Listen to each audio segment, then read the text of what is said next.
Nakadetain sa CIDG sa Camp Crame ang dating board member ng PCSO na si Jose Taruc V.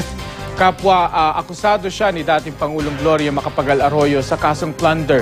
Sumuko kahapon si Taruc matapos ang halos 2 taon. Makibalita tayo kay CJ Torida. Hawak na ng pulisya si Jose Taruc V, dating board member ng Philippine Charity Sweepstakes Office. Kapwa siya akusado ni dating Pangulong Gloria Macapagal Arroyo sa kasong plunder.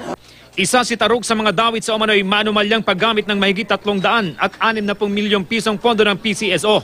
Alas 5 ng madaling araw kahapon, sumuko si Taruc sa isang gasolinahan sa Green Hills sa San Juan City.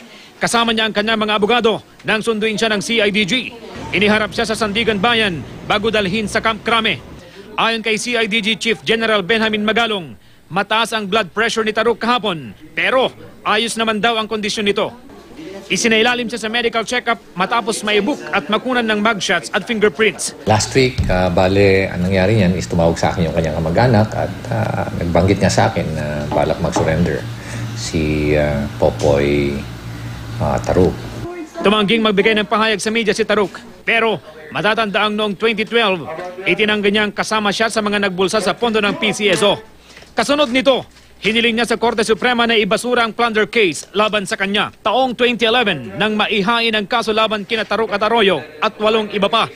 Inakusahan sila ng pagbubulsa umano sa bahagi ng Confidential at Intelligence Fund ng PCSO noong termino ni Arroyo. July 2012 nang kumpirmahin ni Justice Secretary Laila de Lima ang pag-alis sa bansa ni Taruc. Oktubre ng parehong taon, nailabas ang kanyang warrant of arrest. 3 iba pa ang pinagkahanap kaugnay ng PCSO plunder case. 3 naman ang nakakulong na, kabilang si dating Pangulong Gloria Arroyo.